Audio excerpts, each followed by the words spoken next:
మేము బీచ్కి వెళ్ళడానికి రెడీ అయిపోయాం. ఇప్పుడు వెళ్తున్నాం. మా డాడీ చక్కగా తీసుకెళ్ళిపోతున్నారు. హాయ్, మేము ఆల్రెడీ వచ్చాం బీచ్కి. ఇప్పుడు ఇదిగోండి మేము ఇక్కడ వెయిట్ చేస్తున్నాం. మా డాడీ వస్తున్నారు. ఇదిగోండి నేనే వినాయకుడిని పట్టుకున్నాను తల మీద. ఇదిగోండి వెళ్తున్నాము.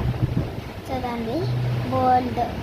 ఇక్కడ చాలా జనాలు ఉన్నారు. ఎక్కువ వినాయక చవితి రోజు కదా, అందుకే నేనైతే గోవా తవ్వి మట్టి మీద వినాయకుడిని పెట్టేసేసి చేస్తున్నాను.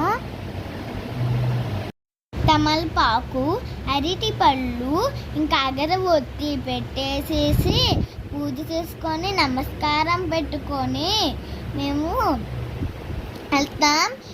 పూజ చేసి మా అక్కేమో నిమజ్జనం చేయడానికి వెళ్తుంది. చూడండి అందుకని నిమజ్జనం చేసినప్పుడు మా అక్క ఎప్పుడు జాగ్రత్తగానే ఉంటుంది. ఇప్పుడు మాకు నిమజ్జనం చేస్తుంది. జై బోలో మహారాజ్కి జై, గణపతి బప్ప మోరియా. చూడండి ఎంత చక్కగా ఉందో. మనం ఎప్పుడైనా కొంటే మట్టి వినాయకుడిలే కొనాలి. కలర్ వినాయకులు కొంటే చూడండి పొల్యూషన్ అయిపోయి చేపలన్నీ మన్నం అయిపోతున్నాయి. అందుకే మట్టి వినాయకుడు కొనాల్సింది.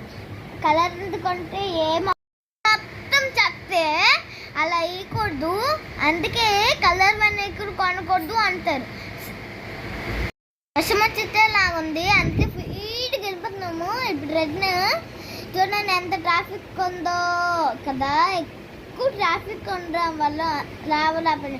గబ్బిలాలు చూడండి ఎన్ని వచ్చాయో కదా.